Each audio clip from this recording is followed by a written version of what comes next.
welcome to 136 Team Imperialism in College Football 26, a colorblind child's worst enemy right here. I mean, just looking at this is self-diagnosing myself with epilepsy. We're gonna jump right into this as I'm assuming you already know how this works, especially if you watch Bordeaux do this exact same thing. But if you like supporting smaller businesses like me and never seen one before, essentially I'll start by spinning this wheel for our first team on the attack out of 136 college football teams. It's gonna be Ole Miss. Then I go over to this arrow spin to figure out which direction Ole Miss will attack in, and they will be going south. And so for our very first game today, Ole Miss is going on the road to play Mississippi State in the Egg Bowl. The winner of this game will take over the other team's territory, and we rinse and repeat those steps until only one college football team controls the nation. And so that being said, we can begin turn number 1 today. If there's anything I know about this series, you do not want to be the first team out. Ole Miss down by a point right now, but there's a first down. And upsets are bound to happen in this video, especially for Ole Miss playing a rivalry game on the road, tackled behind the line of scrimmage, and it's going to be 4th down and 2 for the Rebels. 19 ranked Ole Miss is going for it. It's an option play. Are they going to pick it up? Yes, they will, and some more to the 40, up to the 37 Mississippi State territory, close to field goal range unless they have tackles like that. 2nd and 12, a deep ball airing out to double coverage, intercepted by Mississippi State. What are we doing, Ole Miss? In our very first game today, we could have a ranked team go down. That's if Mississippi State can convert a first down or two. Solid handoff, a gain of 5. But if they want a second chance, they need to stop here. 3rd and 2, and they'll get the football back. Ole Miss is back to midfield. They better not screw it up this time. Another interception.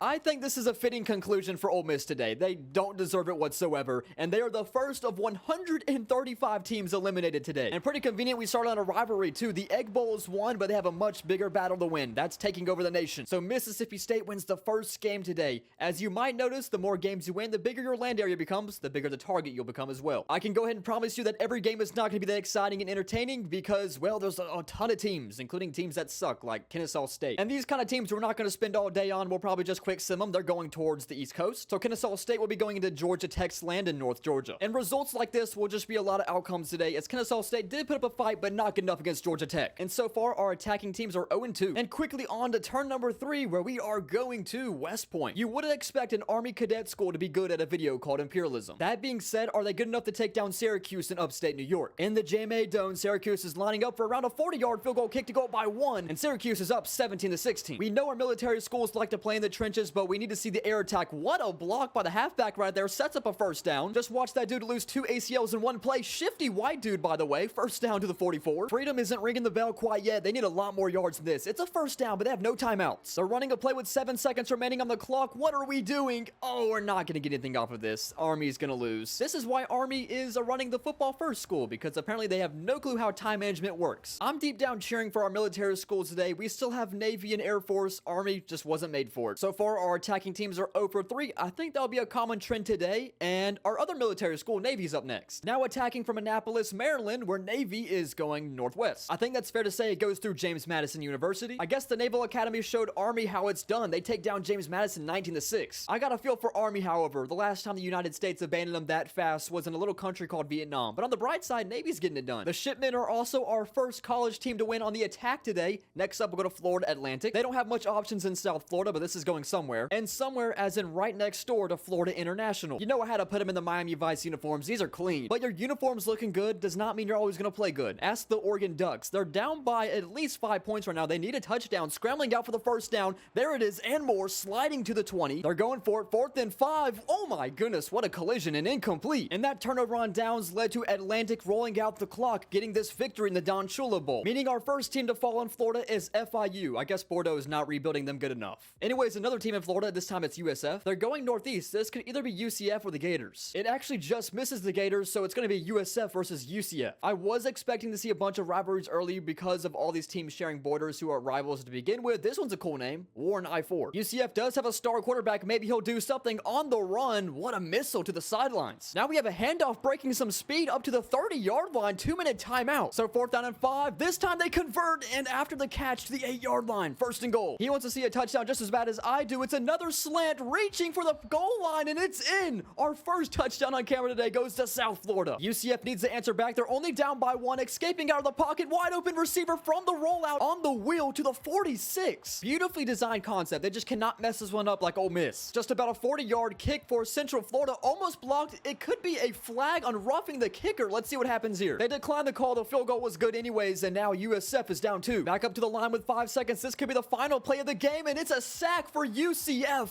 and Central Florida gets it done. Florida is cannibalizing themselves. Another team down in the state as UCF will take over Tampa. Next team to get landed on is Jacksonville State. No offense, but I expect absolutely nothing out of this school. They'll be taking on Middle Tennessee, another school I expect absolutely nothing from. And in the Nothing Bowl, Jacksonville State wanted it more. They won in a close one, 32-29. So now the state of Alabama will start leaking into Tennessee. Next to be on the attack will be the University of Buffalo, and I think they'll be attacking into Syracuse, which means New York will only be down to 1 team already. Yeah, so the winner of this takes over the entire state. How fast that was. Syracuse successfully takes over New York, defending against 2 different attackers. If only the state of New York had a defense against 2 attacking planes. So New York is united as one under Syracuse law. I don't know how long this will last, but at least you did this. Good job, Syracuse. And so far, Syracuse is the only team today with multiple wins. Let's see how long it takes for another team to be back on the board. But let's go way out west into Nevada. They will travel up north. No matter which way north this went, this was a tough matchup. Nevada's going against Boise State. Unfortunately, Nevada was too busy picking dandelions off the blue turf, and Boise State will get it done, winning 31-10. Boise State actually owns quite a bit of land now. That's going to make them a pretty large target in the West Coast. And I believe this brings us to turn number 10. Who's going to be the 10th team out today? Will it be Akron? The first team in Ohio called upon. They need LeBron James to step in and save his hometown. This is just another one of those games I'm not even going to bother watching. Akron versus Bowling Green. Yeah, so guess what? I actually lied. Why is this game actually close? And why is Bowling Green about to find the end zone? As a kid growing up, I always thought Bowling Green was a green team. I mean,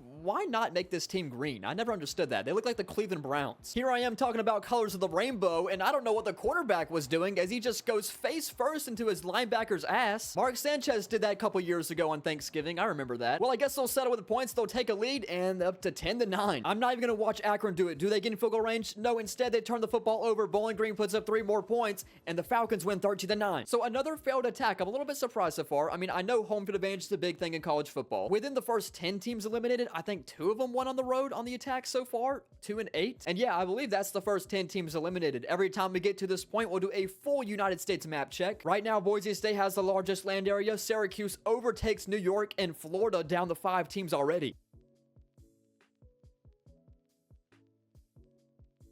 So that's the first 10 teams down. I'm going to try to pick up the pace a little bit because we have a long ways to go. Here's Ohio State. Here's a heavy contender as they'll be traveling south. And let's quickly watch as they put Miami, Ohio in their place. Nothing to see here. Ohio State just trailing at halftime to Miami, Ohio. The defending champions are not in the clear yet, maybe because of this star quarterback who's trying to scramble out of the pocket, but down for 4th and 9, and they have to settle for 3. Miami, Ohio is getting the football back. Ohio State punts away. DeQuan Finn is the quarterback for the Redhawks, and he needs 3 yards. 3rd and 3, and he's intercepted by Ohio State at midfield. Here's a return to the 40, going the other way. Could it be a pick 6? And no, it's not. Well, Redhawks, thanks for blue balling me, as Ohio State went on to score 3 extra touchdowns in the 4th quarter. Make it 4, I guess. 49-17 is the final score. I mean, that's pretty accurate to Ohio State in real life. They usually forget how to play football at halftime, and then they open up a can of whoop ass in the 4th quarter. 6 teams remain in Ohio, 125 remain on the country. Here's San Diego State in California. Our first of 7 teams to be involved in California. They'll be going north. This is about as close of an arrow you can possibly get between Arizona State and Las Vegas. The unwritten rule of imperialism is that it has to touch a color first. Black does not count. This one is going through Arizona State. It barely misses the red of Las Vegas. It seems that arrow barely missing Las Vegas is the worst thing to ever happen to San Diego State. 35-6 is the final score. I mean, this is the 15th-seeded Arizona State Sun Devils, so this was just a brutal blow to begin with. The Aztecs are the first team out in California, and let's go back to Ohio with the Cincinnati Bearcats. Ohio is quickly narrowing themselves down, but Cincinnati will escape the state. Instead, they're going to go balls deep into Ball State. Ball State doesn't have the balls, apparently. They're going to lose to Cincinnati 37-10. And I don't blame Cincinnati in the ever so slight list for running away from Ohio State. On to turn 14, I believe we land on Colorado. No Shadur Sanders and no Travis Hunter, so best of luck to them. And this is not an easy matchup as well. They have to go on the road into Utah to play BYU. Big 12 battle, and BYU takes the lead with a touchdown. Correct me if I'm wrong, but the dude who just threw that touchdown pass, wasn't that the quarterback who transferred for having premarital sex at BYU. It was. Now Colorado's on the field. Maybe if this dude is as good as Shadur Sanders, he'll get his number hung up in the rafters as well, but an incompletion. They had to punt the football. They gave up a field goal, so they're down by 2 possessions. They need a response, and that was close, and it's intercepted. Ball security has not been a thing for quarterbacks today. I mean, I've seen like 1 touchdown and like 5 interceptions so far. But BYU gets this one done, 34-22. But hey, I know how BYU's quarterback is celebrating this victory. He's having a super soaker party in his dorm room. Go ahead and raise the almost beat BYU and Imperialism banner, Colorado. Here's Iowa State. Will we see the matchup with Iowa? Don't think so. Instead, they'll be going face first into Nebraska. Dylan Raiola at quarterback, aka great value Patrick Mahomes, and it's proven out right there with a catch to the 13-yard line. 5 minutes remaining in this game, only 3 rush for Iowa State. Dylan Raiola can step up if he wants to, exactly what he's gonna do, and he is tackled at the 1. Should be a simple handoff for a touchdown here, and Nebraska will tie the game up at 13. Interesting, this is our first game to go to overtime today, tied at 13. Both teams will get a possession, play action, 3rd down and 3. Interesting decision, and there's some space to run, but not gonna make it. It's 4th and 3. Iowa State has to settle for the field goal, which means Nebraska gets a touchdown. They win this game. Dylan Raiola and the Cornhuskers start from the 25, handoff towards the outside. It hits the gap to the 10 and to the end zone. In the first play, Nebraska wins in overtime. 19-16, a final score. Another ranked team goes down.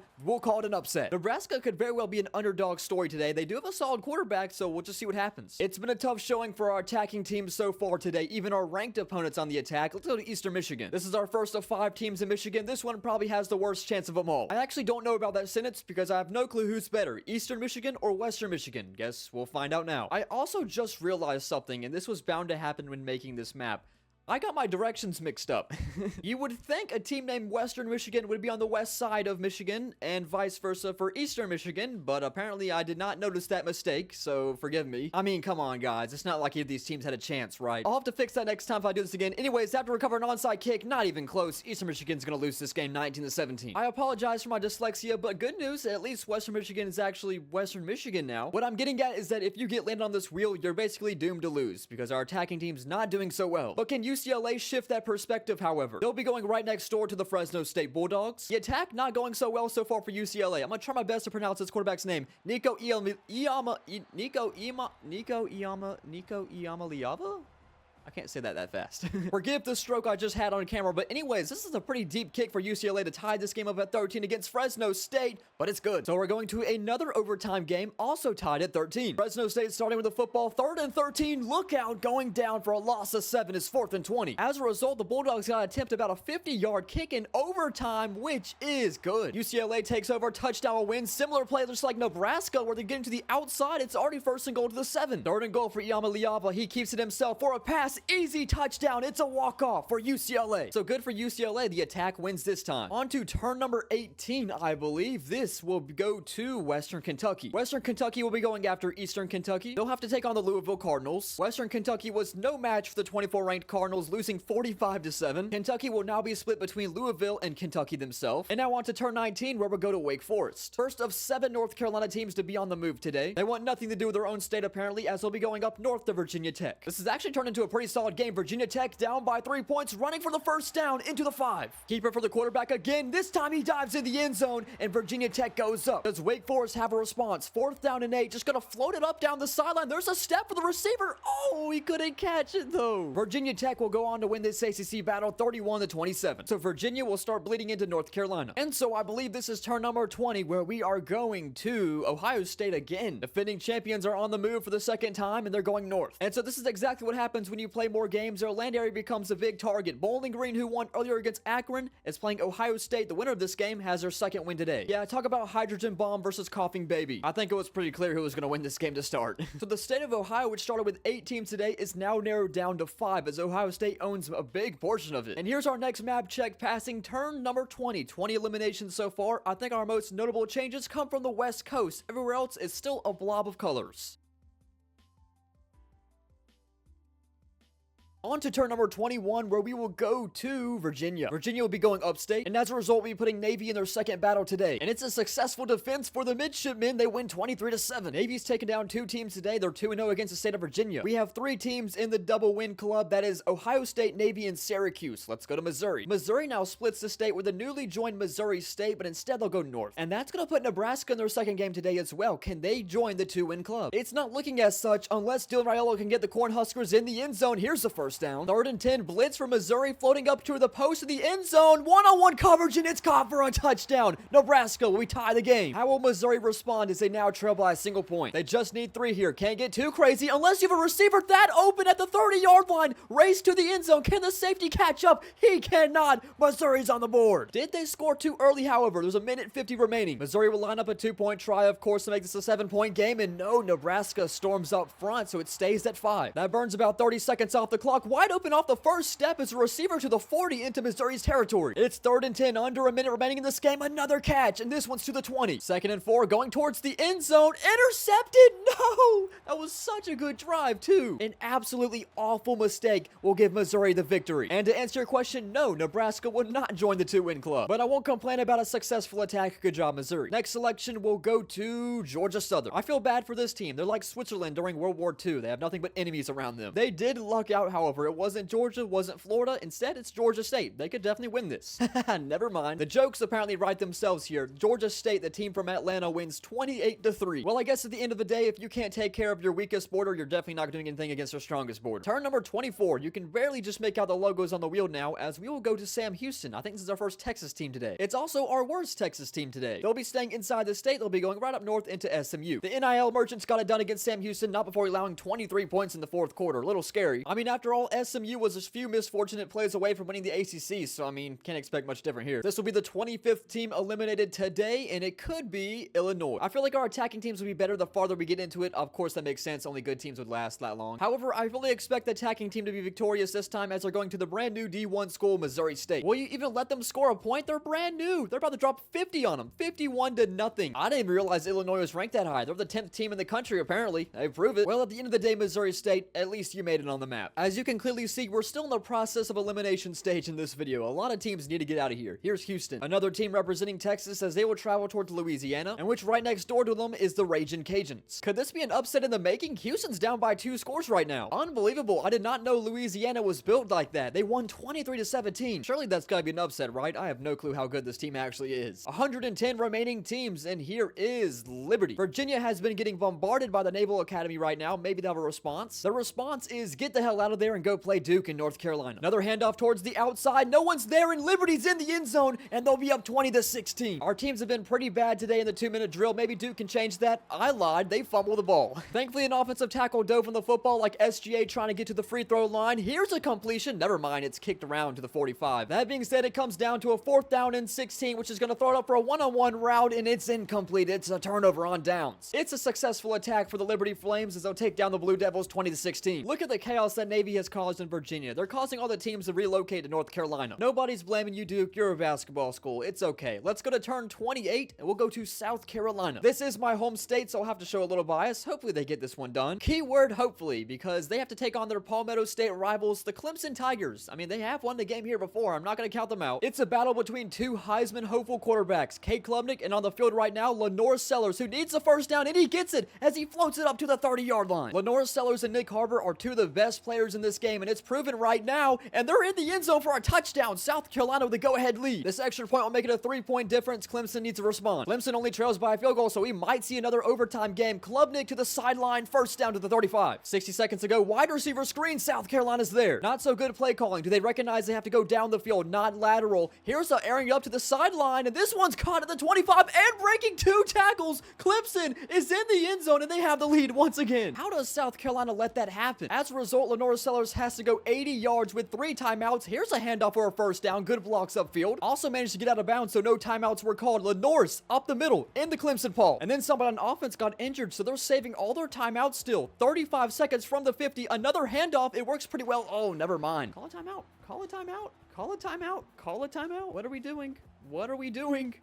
What are we doing? For whatever known reason, South Carolina refuses to call one of their 3 timeouts, and there's only 10 seconds left in this game. What are we doing, game? So this is the final play of the game. It has to make it to the end zone. Not even close. South Carolina with an absolutely choke at the end, and Clemson gets it done on the defense. Now, Madden and college football are completely different games, but if there's one thing they have in similarity, they both suck at calling timeouts. Well, I guess I won't be cheering for them anymore because they kind of don't exist. Let's go to App State. North Carolina is essentially unrecognizable at at this point, as they'll go south. And so Clemson will be on the defense again, back-to-back defenses at Death Valley. Well, back-to-back successful defenses, I should say. It's not even the fourth quarter yet, but this game's already won for the Tigers. Final score 58-14, and slowly but surely the East Coast is just becoming a wobbly mess of colors. And for turn number 30, we are going to Kent State. One of 5 teams remaining in Ohio, and I don't think they'll last much longer. That's probably because Ohio State is ripping this state to shreds right now. They're going to play their 3rd game within the state, and this could be their 3rd victory. And as expected, their 3rd win is accomplished against Kent State 34-10. The Buckeyes are on a mission. They just want to accomplish their state. It seems like that's all they want to do today. Well, that brings us to the conclusion of turn 30. A couple important knockouts, I'd say. South Carolina and Nebraska, just to name a few. I think it's safe to say you can finally start noticing some differences from afar, and let's keep on making more of them as we approach turn 31. 106 teams remain on to turn number 31. Let's go to Vegas. That will also be the first sentence I say when I turn 21 next year, as Vegas is going towards the west. There was a little bit of north on the arrow as well, which led them to land on Boise State on another defense today. The Vegas Rebels on the road should know better. The house always wins. I'm not too threatened by these 2 wins by Boise State. Just wait till they have to play Oregon. Gonna try to go through the 30s a bit faster. Here's Northern Illinois. They're going up north into Northwestern, which easily led to the Huskies' own demise, which will now leave Illinois split between 2 teams. Turn 33, we're going to Vanderbilt, who are attacking east, right into Jacksonville State, who obviously are not good enough to beat Vanderbilt. As a result, Vanderbilt now shares a border with Alabama. They better watch out. Turn 34 lands on the Missouri Tigers. We're going to see a top Power 5 team get eliminated here. Either the Tigers or the Jayhawks in this border battle. This rivalry is called the Border War. I'm sure there's some ICE agents camping outside the stadium. First and goal. What a throw! And it's a touchdown for the Jayhawks. Extra point ties it. Missouri drives down the field and they'll get a field goal on the board with 1:06. Down to a 4th down and 11 with 5 seconds remaining in the game. Throwing up double coverage. Actually caught first and goal. They have to get up and spike real quick, but I don't think they have enough time to do that. It was a good try, but the offensive linemen are too fat to run down the field that fast. Missouri will hold on. We got a sleeper pick developing here in the Midwest with the Missouri Tigers. On to turn number 35, we're going to Texas Tech. They're staying within the state, they're going southeast. That will give them a date with the Horned Frogs. The battle for the saddle is in overtime at 18. Somehow finding a completion right between 2 defenders is Texas Tech in the end zone. That was like Aaron Rodgers level accuracy. There was a lot of traffic. Okay, never mind. It didn't look that cool off camera. Nonetheless, Texas Tech is in the end zone. TCU has to do the same. 4th down and 4, needing a conversion, and they are in as well. Second overtime, TCU gets stopped to 4th and inches. They'll kick a field goal up 3. Texas Tech would win with a touchdown, and there it is. Successful attack for the Red Raiders as they'll take down the Horned Frogs. The Red Kingdom will now share a border with the Texas Longhorns. On to turn 36 with Louisiana Tech. They're going south into the Louisiana Raging Cajuns, and the Raging Cajuns have their 2nd victory today. They will now move upstate, and on to turn number 37 with exactly 100 teams remaining. Will Florida State make it to the double-digit mark? I would sure hope so, as they're going northeast, giving them a date against the Georgia State Panthers, who are severely unmatched against even weak Florida State team. They only won 19-7. This now means Florida State has to share a border with the Georgia Bulldogs. Send your condolences early. So from here on out, we have a double-digit amount of teams. 99 teams remain, and let's go to Texas State. They're traveling west. I think it's fair to say this is going to the UTEP Miners, and Texas State just went down on the Miners. So did half the United States government, but they won't release those damn files. Let's just ignore I said that, and move on to turn number 39, which lands on Pitt. This team could have gone on a run if they don't have Penn State right next to them, in which that is exactly the team they're playing. We'll just say the odds were not in their favor. Drew Aller and the Nittany Lions are the number 2 seed in this game, so I expect them to go on a run. And on to turn number 40, which goes to Arizona. They'll be going somewhere into New Mexico, against the New Mexico Lobos, matter of fact. Though this game was considered a rivalry, I never counted Arizona out from this one. So the Wildcats will take the top of New Mexico. That's another 10 teams down as we move on to turn number 41. Missouri sticks out like a sore thumb at the moment, and we're slowly starting to see the attacking teams be more successful because we're narrowing it down to all the bottom schools.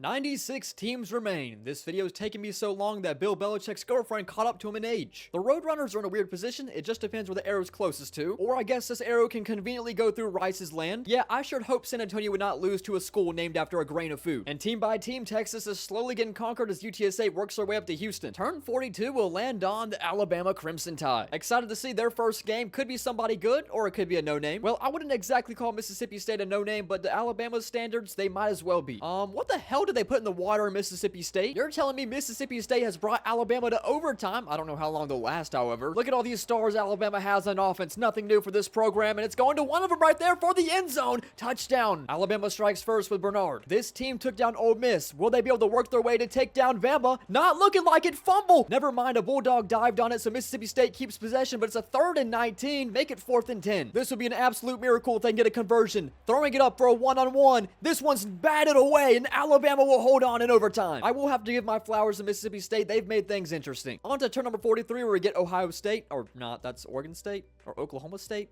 One of the states? I know college football. Don't make fun of me. I'm just tired, okay? I've been recording for quite some time now, but Oklahoma State will be going south right into Texas Tech for their second game today. This is also already looking like Texas Tech's second win of the day as they're up 27-11 as this game will conclude at that score. And the 25th ranked team will keep on expanding their empire. I miss the days when Oklahoma State was actually good. Let's go to Bill Belichick and the North Carolina Tar Heels. They will be traveling southeast, which will just graze through Charlotte's land. You can take Belichick out of the NFL, but he's still haunting teams with the name of 49ers. And now Chapel Hill will finally have some room to grow. Turn 45 will land on Hawaii. And obviously Hawaii is away from everybody. I had to shift them over a couple of tectonic plates. Might have caused a 20.0 magnitude earthquake. Might have cost a few lives, but it's for the sake of imperialism. So this area really just depends what it's closest to. Hawaii is getting into a battle against a land area represented by the sun.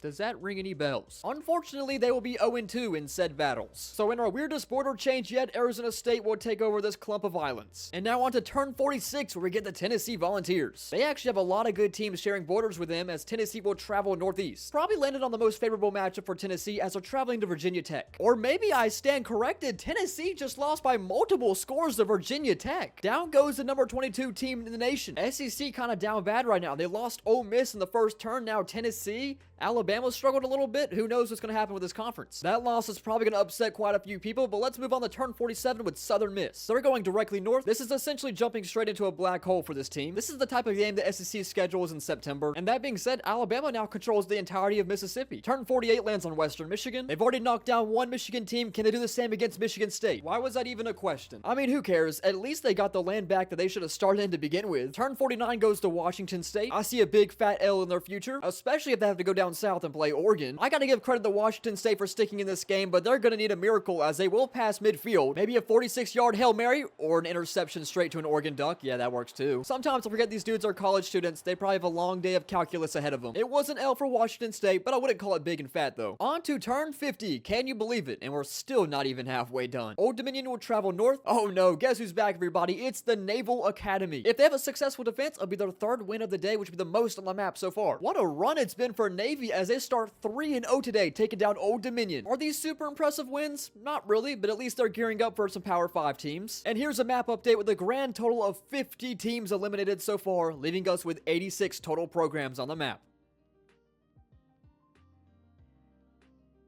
3 outfits and a haircut later, we can begin turn number 51 going to the Wolfpack. NC State will travel southwest, and they're going to ever so slightly clip through North Carolina, which means they're traveling to Chapel Hill. 90 seconds on the clock for NC State. Surely they won't throw an interception like every single team has been in this position today. Or maybe they'll hand the football for a loss of 3 yards and not call a timeout, and now they'll take a sack at midfield. Why does every team forget how to play offense when I start spectating them? They need 21 yards, and it's going to be thrown up down the sideline, and it's incomplete. Maybe we just need to see our ranked opponents play to actually see some game-winning drives, because it's not coming out of these teams at the moment. So North Carolina will claim their second victim today. And on a turn number 52, which lands on the University of Georgia. A lot of tough opponents for the Bulldogs to play here. Well, that would be the case if Florida State actually plays their starters this time. Man, college football 26 is so realistic. They even got the Georgia Bulldogs pregame tradition. After traveling 120 miles per hour down the freeway, the Bulldogs have made it to Tallahassee, and they're actually struggling with the Seminoles. Here's an opportunity to keep them out of the end zone. It's an option, and no one's there. Diving for the end zone is a touchdown for Florida State. Gunnar Stockton and the Dogs have 4 minutes to find the end zone, and he fumbles the football. Florida State can't pick it up. Georgia gets it back. That was like watching a drunk guy at a bar chase a ping pong ball after playing beer pong. But now it's 3rd down and 21 from their own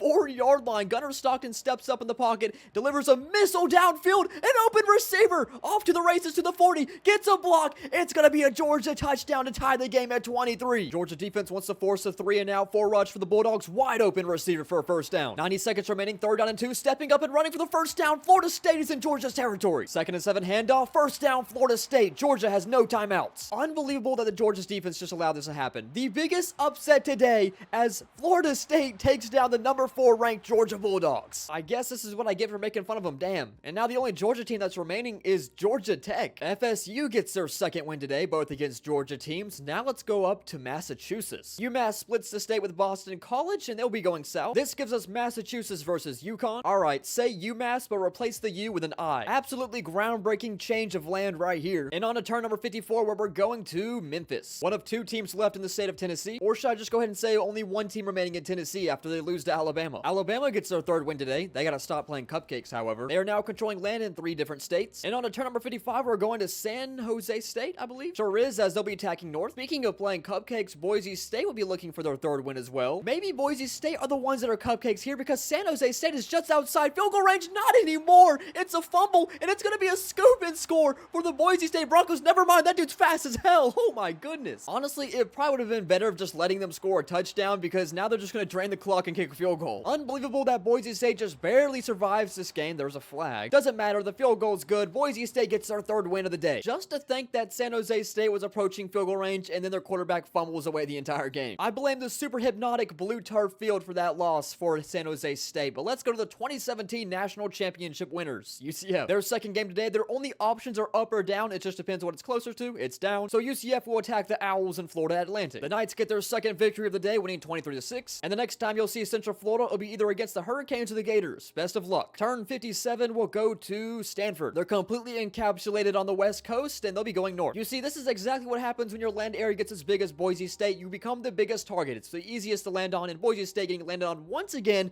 playing their 4th game today. Oh my goodness, Stanford might be exposing these frauds. They're currently up 20-14. Play action pass going to the running back, who's Ashton Genty 2.0, apparently, as he's really fast, and he gets him to the 43. Knocking on the door of the end zone, or there we go, there's a touchdown for Boise State, and now they're an extra point from taking the lead. That drive was a little too effective, which leaves Stanford 2 minutes and 30 seconds. I forgot their mascot is literally just a Christmas tree. Used to love using that ugly thing in mascot mashup in the old college games, but they have a 1st down. All they need is a field goal, and they're already at the 42. Make that past the 50 to the 47 in Boise State's territory. 2nd and 2, do not throw an interception. That works. I think I'm proud to say, no! I can't even finish the sentence I was gonna say. Why would they do that? Stanford throws an interception with 40 seconds. I was just about to say, I think Boise State's Mickey Mouse run might be over.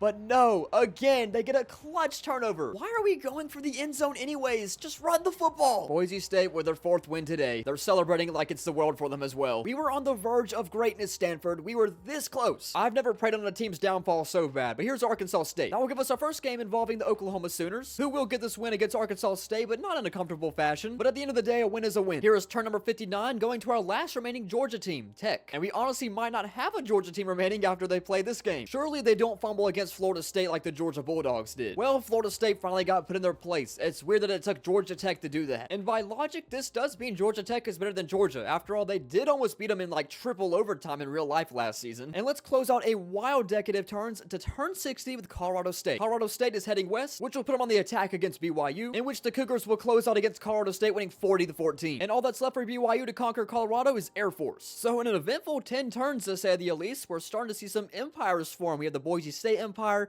Missouri Empire, even the Georgia Tech Empire, and of course the Navy Empire, my personal favorite. 76 teams remain. Let's move on to turn 61. Turn 61 kicks off with Troy, who are traveling west, and who will be another victim of the Alabama black hole. This is Alabama's 4th win of the day, and honestly, they might just be as Mickey Mouse as Boise State. That's an exaggeration, but I still haven't seen nothing until they get matched up with a good team like Auburn. Turn 62 will go to Wyoming, who are going west, and I believe this will be Boise State's 5th game. This is just cruel. Boise State and Alabama are just taking turns beating up low-quality schools. Wyoming has to go on the road to the blue turf. Wait just a second. Could this finally be the game that someone exposes Boise State? Come on, Wyoming. Just get a few more 1st downs. There's one. Boise State's calling timeouts. I love to see this. Oh my goodness, the option fakes out the entire Broncos defense. It's a slide to the 32. If Wyoming picks up this 1st down, the game is over. Needing 6 yards. 3rd and 6 and complete. Why are they still passing the football? Do not throw an interception. Oh my goodness, what are we doing? Just run the football. Boise State lucks out again and gets another stupid turnover. It just batted into his hands in the back of the end zone. Why are we passing? They still have to go down the field and get a field goal, but still, this should not be in this situation right here, and Boise State gets a 1st down. 60 seconds to go for the Broncos. Another 1st down. Why? 48 seconds and another 1st down, and they're into Wyoming's territory. Boise State has a wide open receiver. Wyoming just completely collapsed in the final 2 minutes. They're still passing the football. Oh no, this is not good. They have to line up and get a field goal off. They might run out of time. Is this really how Boise State's gonna lose? They are on fraud watch. You might get all these good turnovers, Boise State, but there's one thing you can't beat. It's time management skills. And Wyoming now controls a lot of the Pacific area of the map. Boise State finishes the day 4-1. I wanted to see them play Oregon, but I guess we'll never know. University of Temple is up next as they'll travel east. That goes right into the state of New Jersey, giving us Temple versus the Ruckers. No problem for the Scarlet Knights. They'll take down the Temple Owls. And they'll now share a border with Penn State. Turn 64 will go back to Texas Tech. They're going southwest. That conveniently goes straight through New Mexico State, giving the Red Raiders their third battle win of the day, as well as this very interesting plot of land. Turn 65 will go to San Antonio. They only really have one option, and that is to take on Texas State for the Battle of South Texas, where if UTSA can get one first down, this game should be over. Good blocks on the outside, and there's the first down. A 12-10 victory in the I-35 showdown, and the Roadrunners are starting to threaten Texas Tech as the best Texas Empire. On to turn 66, Alabama once again. Well, at least they're the ones on attack this time. I'm kind of tired of teams just landing on them and instantly losing. I don't think it even matters who it lands on at this point. Alabama gets another free win, this one against Alabama Birmingham. I think Bama will be my next team I'm cheering on their downfall. The only impressive win they have is Mississippi State, and it took them to overtime. But nonetheless, Alabama is the first team today to notch 5 total wins on the map. I'm just waiting for them to play Vanderbilt or Auburn, either or. Turn 6-7. I apologize. You can click off the video now. Let's go to Kansas State. You know who they might run into? The Empire of Missouri. Yeah, it might be close. Sure enough, nothing but yellow skies above them, so Kansas State has to go on the road to play the Tigers. Well, so much for me hyping up Missouri as they had this large empire, because Kansas State destroyed them. 39-6 on the road. What an attack for them. Maybe Missouri was on fraud watch all along. I just had to use Boise State as my coping mechanism. Now, after we eliminate this team in turn 68, we are officially halfway through college football imperialism. So who's going to make the top half? Oklahoma's on the attack right now, and they're traveling south. It looks like our final game before the midway mark will be Oklahoma traveling to North Texas. And as a result, Oklahoma gets on the board for their second time today, taking down North Texas 40-10. They're now starting their conquest into the state of Texas. And we can move to the second half of this video, finally, to turn 69. We had Texas A&M. Texas has been involved a lot in these last 10 turns, and A&M will be traveling northeast. They might have dodged a bullet here. It didn't land on the Longhorns, but instead it landed on the Mustangs of SMU. This is about as even as game as you can possibly get. 21 Aggies versus 20 Mustangs. No clue what just happened here. SMU is offsides anyways, so it's 3rd down and 2. They got the first down off a cross. But I don't think running the football is a great decision. That's what I'm talking about. Good first down inside the 10. What a spin move. Never seen that pulled off so effective in a video game before. Another quarterback draw. Here's a block. Here's a touchdown for the Aggies. Why is Texas A&M not going for 2? If you go for 2 and successfully get it, it would be a field goal difference. Now SMU can go down the field and get a field goal and win. Forced to burn their second time out, 3rd down and 8, and nearly intercepted and could have been going the other way. It comes down to a 4th down and 8 for the Mustangs on a cross. Is there enough? Not even close. It's a turnover on downs. So A&M with a successful attack will take down SMU. And Texas has just been absolutely ran through these last few turns. And now on to turn number 70, we have the Delaware Blue Hens. One of the newest teams in college football. They'll go north. They're going to be attacking the Ruckers in New Jersey. Now, Delaware did put up a fight, but it's pretty evident that they're not prepared to be playing D1 football. So the Ruckers will continue to terrorize the East Coast, and now we can move on to the 70s. A lot happened in Texas during the 60s. I'm glad to say we're a little over halfway done. We have 66 college football programs still on the United States map. 66 teams remain on turn 71, and let's go to Air Force. I don't think they'll be able to escape BYU. So Air Force is on the attack against BYU. BYU is looking to complete the Colorado Gauntlet. I had to take out BYU's starting quarterback because he transferred in real life, and look at this. Air Force is actually in this game. They have 1 minute and 30 seconds to get in field goal range, 3rd down and 8, and somehow complete to the 45. Now into BYU's territory with 1 minute remaining, another completion to the 20, and Air Force is up by 1. And down goes the 14th-seeded BYU Cougars. Air Force takes over their land. What an episode it's been for our military schools, except Army. Worst thing to happen to BYU since coffee was invented. Let's move on to UCLA. The newly formed Wyoming Empire is threatening their borders, and that's exactly where the Bruins will be heading. It seems to me this is going to be a land area that's going to change a lot. UCLA dominates Wyoming 49-14. The next big threat on the West Coast is Nico Iamaleava and the UCLA Bruins. Turn 73 lands on Central Michigan on the attack south, going against the Michigan State Spartans, in which Central Michigan were heavily outmatched by the Spartans, leaving us with only 2 teams remaining in Michigan, obviously Michigan State and Michigan themselves, which now now means if Michigan gets landed on, they have no other choice than to play Michigan State. Here's Kansas State. They control a lot of the Midwest United States as they'll go east. This one required a straight line test, and it goes right into Iowa's territory. Kansas State Empire is in jeopardy thanks to the Iowa Hawkeyes. Not that they leave receivers that wide open to the 30, tackled at the 23. They could have kicked a field goal. I mean, this is Iowa's offense we'll be talking about, but instead they're going to go for it. 4th down and 4. Open receiver, caught at the 1. Well, I guess that was the correct decision anyways because they find the end zone. Kansas State will go up by 1. Iowa has to go down the field and get a field goal in response, and what a start. 90 seconds remaining. Open receiver, 3rd down. Oh, gosh. That tackle would be a 15-yard penalty and public execution at midfield in the NFL, but here's an easy 1st down for Iowa as they go into Kansas State territory. About a 50-yard kick from this distance right here. Oh, look at this play right here, hitting the outside and 1st down. They're going to tip the field goal now. That kicker, Drew Stevens. Fun fact, we went to the same high school. He chose the right school to go to because he's Mr. Automatic, and it's good. Oh no, oh no, oh no, no, there's a kick return touchdown. Oh my goodness, what a sell for Iowa. Sorry, I am not expecting that to happen whatsoever. Kansas State will keep their empire. So much for that game-winning kick, Drew, but don't worry, you'll have plenty of them in real life this season. On to turn 75, we're going to Cincinnati, who have been dodging the Ohio State Buckeyes this video. Nothing will be changing in this instance. They're going the complete opposite direction into Purdue's land. This will be a fun team to see going on a run today. After all, they do like upsetting high-seeded teams. They need 2 yards, 3rd down and 2, 1:45 remaining, and there it is. So down goes the Cincinnati Bearcats 17-13. Purdue now shares the board with Ohio State. Might be a little PTSD in the making. Yes, I know that game was 7 years ago, but I would never forget that Purdue beatdown. Let's go to Michigan State again. Their chances of landing on Michigan are very low. I don't think they'll be able to do it. Instead, they'll go on the attack against Toledo, who Michigan State will also outmatch. Anything but play the Michigan Wolverines is what I'm getting at here. Only 2 Ohio teams remain, Ohio State and Ohio. And now let's go to Georgia Tech. This is going to be a tough game no matter where it lands. That is essentially a dead shot to Jordan Hare Stadium in the Auburn Tigers. Georgia Tech might be seriously going on an actual run today. Look at this 1st down completion. If Auburn wants a chance, they need to stuff him right here. It's an option. Haynes King keeps it. It's a 1st down. They might just get a touchdown. Why not? Georgia Tech is up by 6. No response from the Auburn Tigers. Georgia Tech might be legit today. SEC continues to be down bad, and we also would not see the Iron Bowl between Alabama and Auburn. Georgia Tech is probably the much bigger threat anyways, and we will go to Liberty. They're one of 2 teams still standing from the state of Virginia, and there will only be one after they go on the attack to play Virginia Tech. Now from the 10 with 10 seconds remaining, stepping up, throwing, touchdown Liberty. Now to overtime, Liberty starts with a field goal, which means Virginia Tech would win this game if they find the end zone. It's a quarterback run. It's a 1st down, or at least close. This quarterback scrambling was the reason they won their last game too. Here's a handoff. It's a touchdown for Virginia Tech, and they're the last team standing in Virginia. That, of course, is whatever you can make out of Virginia now. So both Tech schools, Virginia and Georgia, are both at 3 wins, and let's go to Penn State. The Nittany Lions are going north, going right into Syracuse, so I believe this is the first time we've seen them since they've conquered all of New York. You do not want to be playing at the JMA Dome right now. The Syracuse boys in orange are up by a touchdown against Penn State, and they have an interception as well. The number 2 Nittany Lions might go down. 3rd down and 9, and short of the markers, incomplete anyways. Drew Aller has been gifted a second chance, no thanks to Penn State's defense. They get a 1st down. No timeouts though, so they better not do anything stupid like that, or somehow breaking a tackle after the catch, getting out of bounds. That's clutch. That easily would have been the end of the game if he got tackled right there. Now just past midfield with 18 seconds, might air something out here. Open receiver down the sideline and stepping out of bounds at the 17. Will we see overtime towards the end zone? Touchdown Penn State. Oh my goodness. Penn State is lining up to go for 2. They don't even want overtime. This is so gutsy. Blitz. Penn State is up by 1. Unbelievable comeback by Drew Aller and the Penn State Nittany Lions. Just to think if that one Syracuse defensive back made that tackle infield, this would have never happened. The 70s have been super eventful, and we can move on to turn number 80 with Indiana. They will be attacking Northwest right into Notre Dame for their first game. This is a really good matchup as well.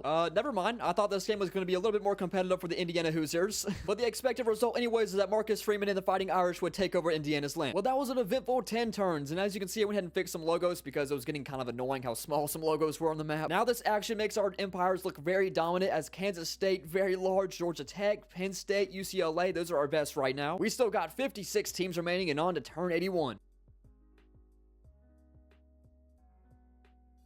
So, turn number 81, and we are going to Tulane. This would be a fun team, but I think they'll be outmatched against whoever they play. Well, unless that so happens to be Louisiana, but this team has been on a streak today. Well, the Raging Cajuns have just been a different animal today, and they're looking for their 3rd win of the day, but Tulane gets a 1st down. 5 yards out from the end zone. He could step up and run if he wants to, or he could throw an interception right to a player on the Raging Cajuns. What were you even looking at? Did you think there was an opening? This might be our Cinderella team. Down goes Tulane, Louisiana with their 3rd win today. It's all fun and games until they have to play LSU, however. Turn 82 will go to Ohio. All that's left in their state is them and, of course, the Buckeyes. They will be attacking Southeast into West Virginia. Damn, this is surprising. Ohio is going to choke a 21-21 lead. I guess we're going to overtime. How is this Ohio team taking West Virginia the overtime? And they're going to tie it up with a field goal. So now on a second overtime, West Virginia starts a possession this time, and they're looking to start strong. West Virginia starts a possession in second overtime, looking to find the end zone, and there it is. Going for 2 is now a requirement and met in the backfield instantly, so Ohio is only down by 6. Bobcats take over with a chance to win this game.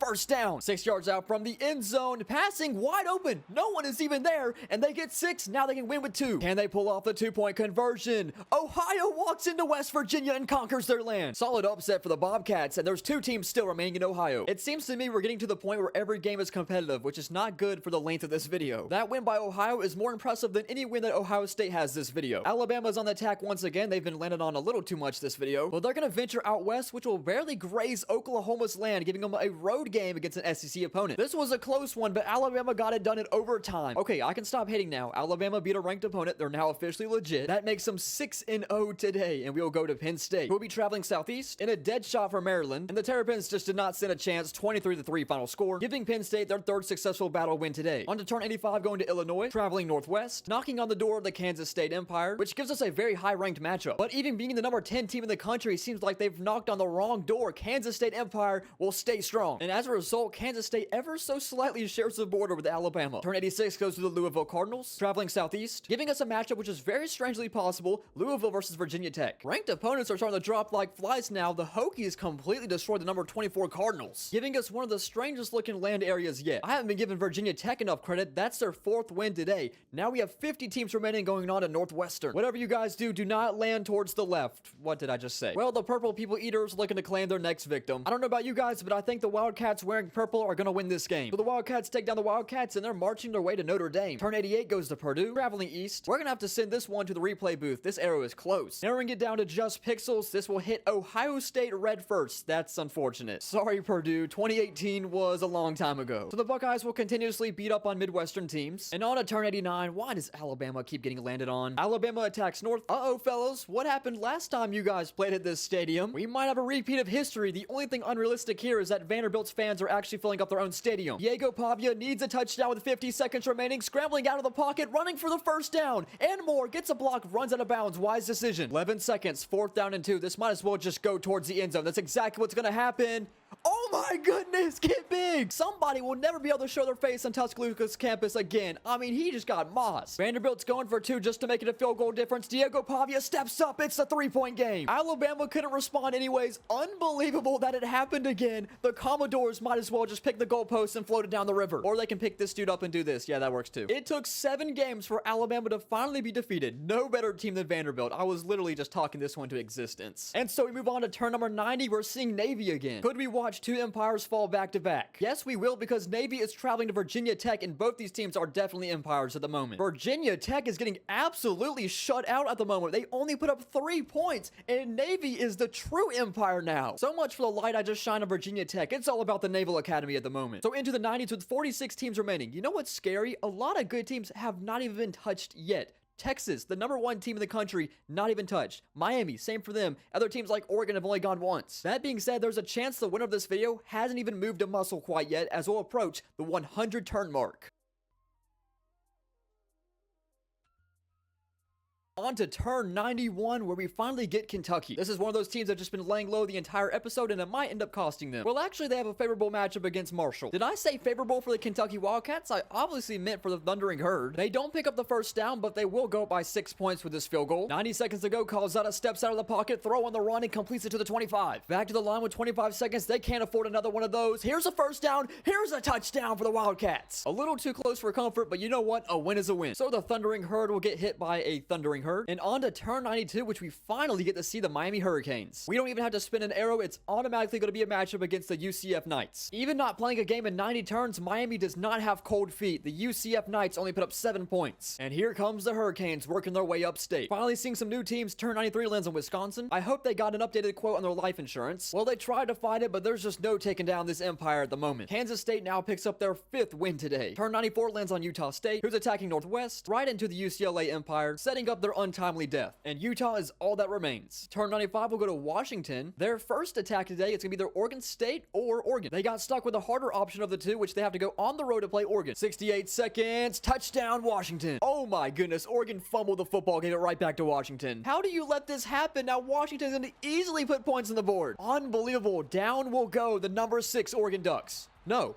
he missed. He missed. Oh, that was a 30-yard kick. Miscue after miscue, this game somehow goes to overtime, which Oregon strikes first. Oh, I guess that's the end of the game. Did Washington throw an interception in their first play of overtime? Probably so. It seems to me like nobody wanted to win that game, but somehow the Oregon Ducks got it done. If I'm the Washington kicker, I'm going to go ahead and deactivate all my social medias. So on to 96 with our final remaining Utah team, Utah themselves, for a head-on collision with Air Force. Air Force is looking to claim another victim in the state of Utah, needing a first down, and they get it here. 13 seconds from the 14-yard line, stepping up and running for it. You have to find the end zone here. He gets the first down. I don't know if they're going to run another play. Come on, Air Force, please. Air Force, please. Air Force, please. Snap, snap, snap, snap. Oh my God. Gotta be one of the worst things that happens in this game. I mean, come on now. I'm not going to toot the horn of Madden, but at least Madden most of the time gets the playoff in those situations. 40 teams remaining. We land on Utah again. This time they're going north, and they're going to be challenging the empire of UCLA. UCLA is still surprising me as they take down Utah and expand their empire even larger. Now take a look at all this land they now own. They also share a border with Kansas State. That's UCLA's 4th win today. Let's go to UTSA. They can only really go north, and they have a lot of tough matchups ahead of them. Except they completely lucked out and got the easiest possible matchup. However, Louisiana has won 3 games today. How about number 4 for the Louisiana Raging Cajuns? Their land area will now completely wrap the southern border of Texas. Turn 99, we go to Ohio. This might be the end of them. I think they're going to Ohio State. Well, you never know. Maybe they have another upset in their pocket. Well, never mind. Their pockets are very much empty, and this leaves us with only one Ohio team remaining, Ohio State. Go figure. This does mean that Ohio State versus Penn State is much more likely. I can't believe it, but we've made it the turn number 100 with the Michigan State Spartans. Could they be the 100th team to lose today? Probably so. That's because they have to jump over Lake Michigan and have to take on Kansas State. Now they're inside the red zone and incomplete, almost intercepted on a ricochet. I don't know how you can drop that football, but they're going back to the end zone again. Another incompletion. So 4th down and 10. Another shot to the end zone. Another incompletion. Just go for the first down. I don't know how many damn times I'm going to see this humanoid mascot celebrate. Well, the Wildcats will tie Alabama with the most wins today at 6, and they're still going past turn 100. What's concerning is that a lot of good teams still have yet to do anything. Michigan, LSU, Texas. We'll see if they finally come alive in these final 36 turns.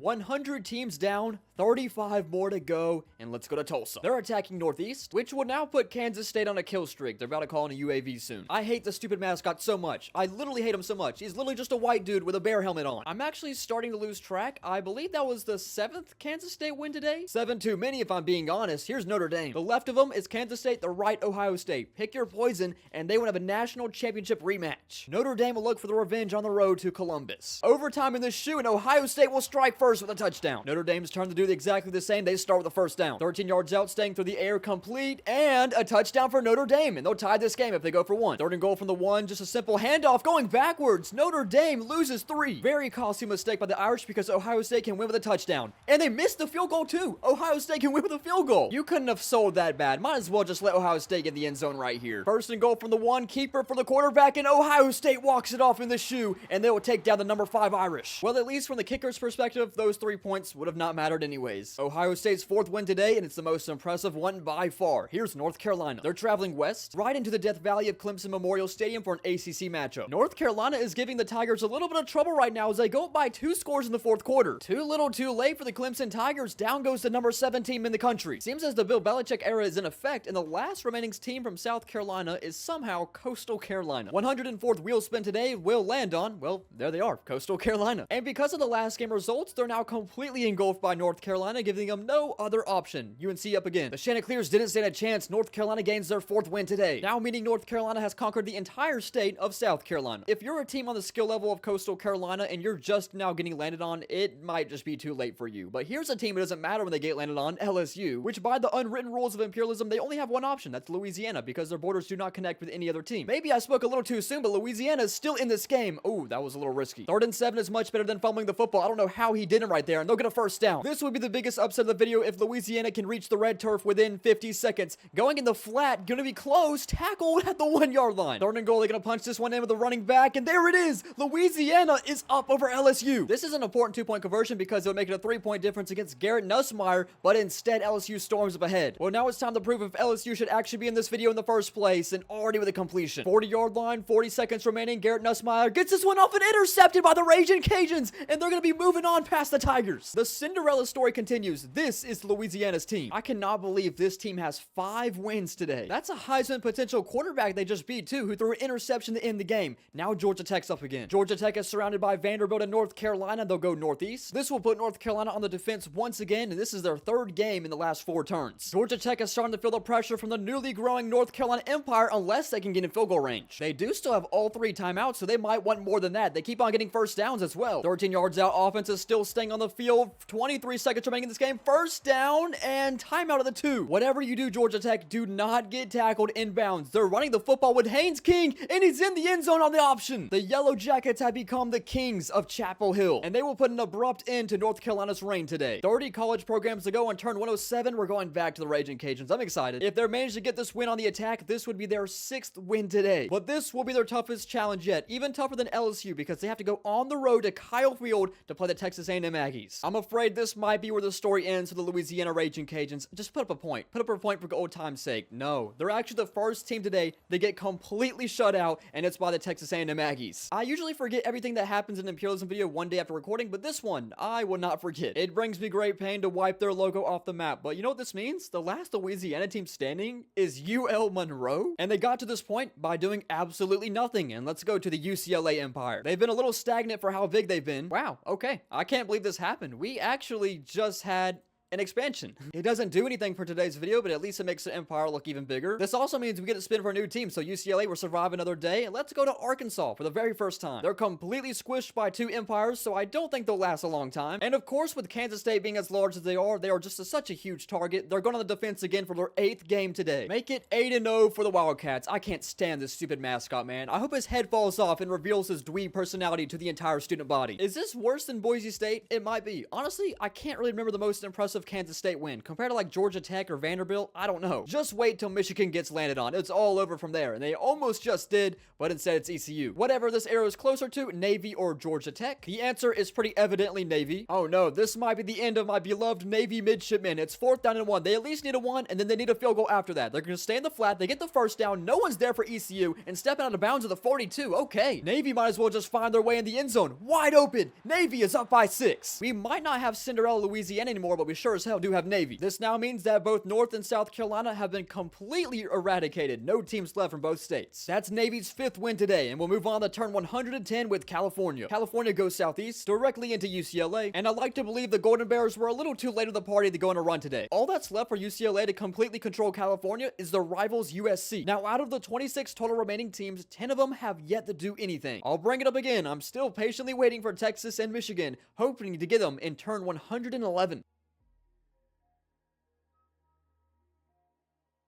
Turn 111 to the Miami Hurricanes. Once again, for Miami's sake, their only way to go is up, and it's going to Gainesville for the Florida Gators' first game today. Miami is having some trouble trying to drain the swamp as Florida is close to a first down. Are they going to give it to them? Yes, they will. 1st and goal to 1. If they wanted to play it safe, they could kick a field goal, but I think they're going to pass for touchdown, and there you go. Florida's going to be up by 7. Miami Hurricanes will have 60 seconds to answer, and they get a first down to the 45. This would be the greatest thing to ever happen in Carson Beck's career if he can find a touchdown against the Gators. It's going to be close. They have 10 seconds to get back up to the line and play. I'm glad to say that they're actually going to get a playoff. So this is the final play of the game, and it has to go towards the end zone, and Carson Beck has no clue what that means whatsoever. The Florida Gators will move on to the top 25, taking down the Hurricanes, meaning they also achieved the Florida title today as the last team from the state. Never too late for the Florida Gators to come alive. They almost got landed on again, but instead we're going to Minnesota, another new team. Their chances of winning, however, not as good, but I think they're going to take an expansion, so they'll dodge a matchup for the meantime, and I'll be forced to spin again where we're going going to Texas A&M. Who are going north? Right into Vanderbilt for two of the most impressive SEC teams today battling it out. Seems to be A&M is about to accomplish what Alabama couldn't, beat Vanderbilt on the road. Final score 34-17. This will now leave UL Monroe completely surrounded by Texas A&M. Down the four remaining SEC teams, we're going to Oregon State. I'm glad we're finally seeing these teams for the first time, but I don't think they stand a chance at all. They'll take on their in-state rival, the Oregon Ducks. This would be a hell of an introduction for the Beavers if they can hold on for one final play, which obviously they couldn't. I mean, come on now. Oregon State is lining up for one final play, needs to be an end zone shot to upset the Ducks, and oh, couldn't hold on,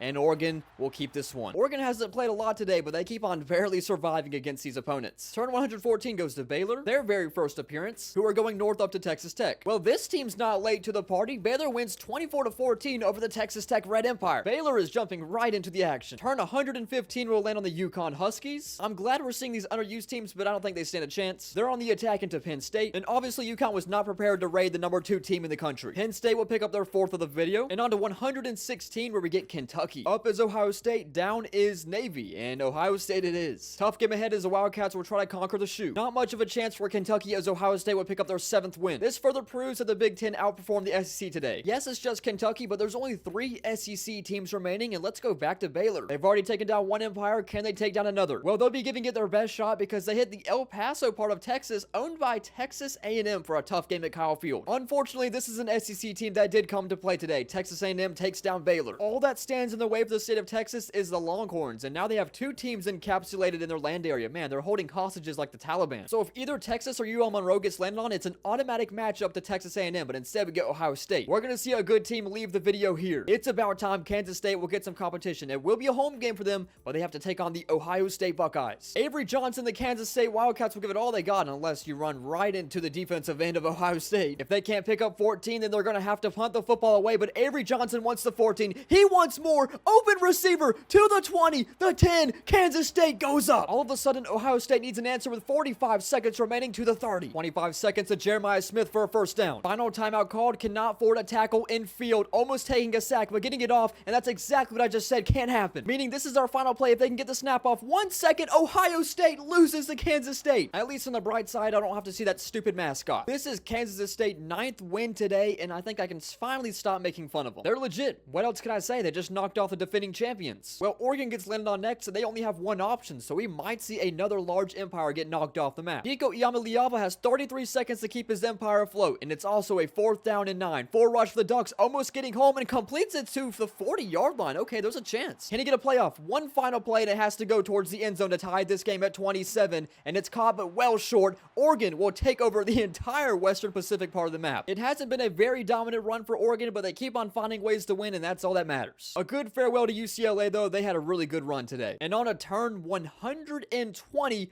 finally getting the Michigan Wolverines. They have no other option to play Kansas State. This team took down Ohio State. Can they take down Michigan as well? Kansas State will have to earn win number 10 today. Is there a chance they get in field goal range? Avery Johnson finds an open receiver. Oh my goodness, that dude got leveled. But more importantly, that brought him into Michigan's range at the 37-yard line. They can kick a field goal from this distance. The go-ahead kick for the Wildcats is around a 45-yard kick, and doesn't matter, it's good. Kansas State gets their 10th win today, and they are the Big Ten killers, taking down Ohio State and Michigan back-to-back. I cannot believe this run by the Wildcats. And as the result of turn 120, we have 16 remaining teams. My question is, will Kansas State be able to hold on for 15 more teams? I don't know. There's some really good empires building, and a lot of them have yet to do anything still. I'm looking at you, Texas. But let's begin to narrow it down to single digits onto turn 121. Turn 121, and we're going to Boston College. They might unfortunately run into Penn State. They had all those expansion possibilities, but couldn't get a single one of them. I think it's fair to say the Eagles overstayed their welcome, bringing us to the top 15, where we will land on the Florida Gators, whose only option is to take on the Georgia Tech Yellow Jackets. Well, Georgia Tech had a great run this video, but the Florida Gators have came alive at the right time. This now means Florida will have the freedom to decide which way they want to go, and I'll congratulate Georgia Tech on their way out. 14 teams to go, and let's go to the Ruckers. They are completely encapsulated on the East Coast, by the Penn State Nittany Lions. This would be a very impressive upset for the Scarlet Knights. They need a first down. They get it, and they get the end zone as well, and they'll have a lead over the Penn State Nittany Lions. Unbelievable. Penn State could not find an answer. They turned the football on downs, and Ruckers will drain out the clock, winning 14-13. I thought for sure that Penn State would dog walk the Northeast, but the Ruckers take over. The Scarlet Knights are one of 4 Big Ten teams that still remain on the map. Now let's go to Arizona State. It's been quite some time since we've seen the Sun Devils. They're going north, and their first game back in a millennium will have to be against the Oregon Ducks. The Oregon Ducks have been giving their fans cardiac arrest this episode, and now trying to find the end zone. Spin move is in, and now Oregon's up by a touchdown in overtime. Arizona State needs a response. 3rd and 14, and it's going to be 4th down. Final chance for the Sun Devils. Can they at least get the first down or go to the end zone? And it's incomplete. The Oregon Ducks will hold on. I think it's safe to say the Sun Devils just waited around a little too long today, but I think the same can be said for a lot of remaining teams. Not this one, however. At least this time, Kansas State is the one going on attack. Or never mind. They'll take the expansion to South Dakota. Will spin again where Minnesota is going. This might work pretty well for Kansas State because now they're the ones getting attacked. I'm going to call that a tactical expansion because the Big Ten Killers get another game at home. Win number 11 is in the books for the Kansas State Wildcats, and it's their most dominant one yet. 3 remaining teams in the Big Ten. I know Kansas State wants to take them down as well. A lot of sitting Ducks are still on the map.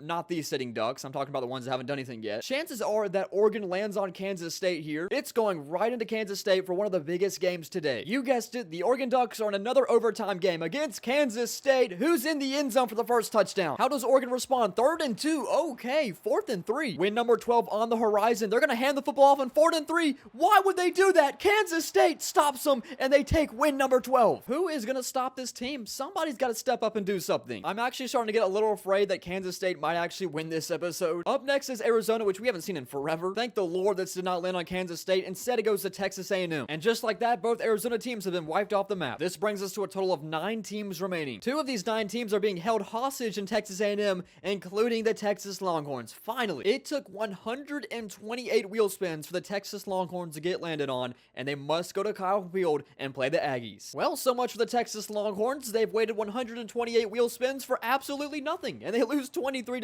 What a performance by the number 1 team in the country. The Aggies will finally take one of their hostages and put them out of their misery. 8 teams remain, and we're going to the Florida Gators. It's kind of weird spinning a wheel for a Florida team. They're going north, so they'll travel up the East Coast and land a direct impact on Navy. It was a good run by the midshipmen, but I think it's safe to say the ship finally sank. Florida is now finally starting to get wins when it matters most, and that brings us to turn 130, finally getting the University of Southern California. They've been under hostage by Kansas State for quite some time. If they win this one, it'd be the biggest prison break ever. Never mind, here's that stupid mascot again. Kansas State with a 13th win. Los Angeles will be united with Kansas State. We have made it to the final 6 turns, past 130. In our final 6 teams, 4 of them make sense. 2 of them have just piggybacked their way this entire video. Kansas State with 13 wins. Texas A&M, Florida, Ruckers, and then UL Monroe in South Alabama. 6 teams remain. Let's crown our winner for college football imperialism.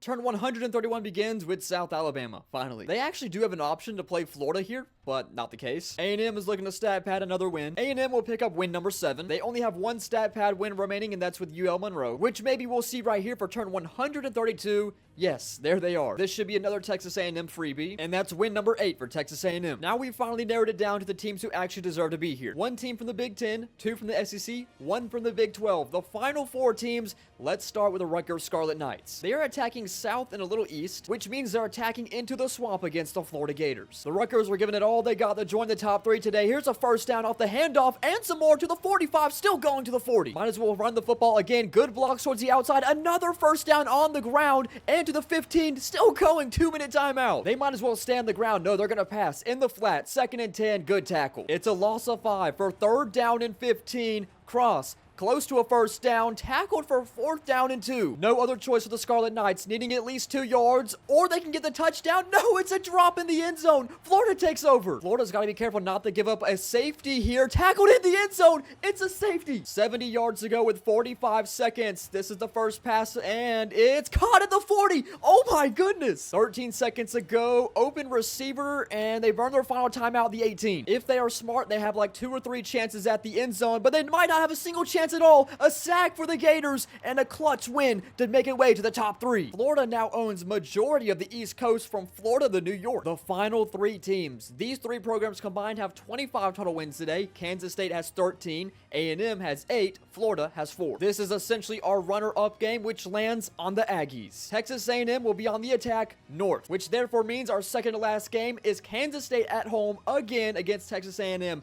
meaning Florida has clinched the championship game. 30 seconds remaining. They don't have any timeouts. They better get this first down. They'll get the playoff with 12 seconds remaining in the game. They need something out of bounds. What are we doing? What are we doing? Kansas State will be defeated. I've lost track of how many teams today have lost because of time management. Not this game's greatest strength, I'll tell you that, but I can tell you one thing. We have an SEC championship final. It's the Florida Gators and the Texas A&M Aggies for turn 135, and this spin is important because it determines who's the attacking and who's the defending. It lands on the Aggies, and there's no other options. The final game today will be played in the Swamp. It's only fitting that the final goes to overtime, where Florida strike first with a touchdown, so A&M has to do the same. 37-30, can't take a sack. It's second and goal at the 14. Loss of 4 yards for the Aggies, 4 rush for the Gators. They almost get home again, and this is a pass deflection. Third down and goal. 2 more tries, thrown up to the end zone. Incomplete, 4th and goal. One final play, empty set for Texas A&M. Will Florida survive? Sack while throwing, incomplete. The Florida Gators will win college football imperialism. Florida comes alive at the end of this video, winning 5 games, and they now take control of the entire United States of America.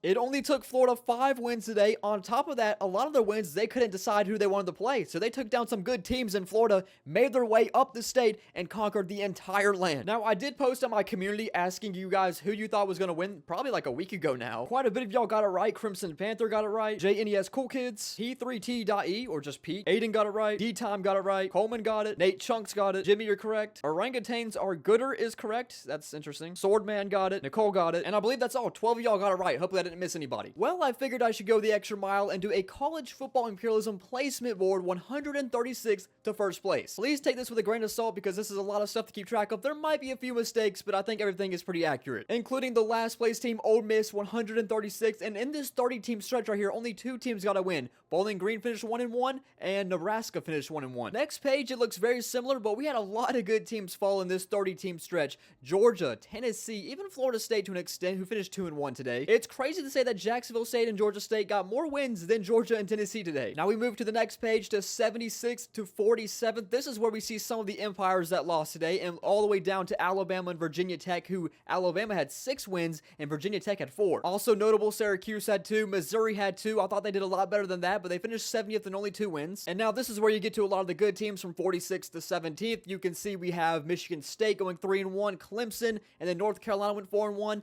Louisiana went 5-1, Texas Tech finished 23rd at 3-1, Ohio State finished 7-1 at 19th place, UCLA 5-1 in 18th place. Poor Michigan didn't get a win, but they finished above Ohio State. I guess that's all that matters. But then we get to the top 16 where we see all our great empires today. Georgia Tech 4-1, Penn State 5-1, Oregon 5-1, Navy 5-1, even Ruckers 3-1 in 4th place. But then you get to the top 3, it's much different here. Kansas State at 3rd place, 13-1 today. Runner-up Texas A&M finished 8-1, and the Florida Gators are winners today. Obviously didn't lose. They went 5-0. So that concludes college football imperialism. There is plenty of time in football season to do this again, so just let me know if you like it enough. Anyways, thank you guys for watching, and I will see you guys next time.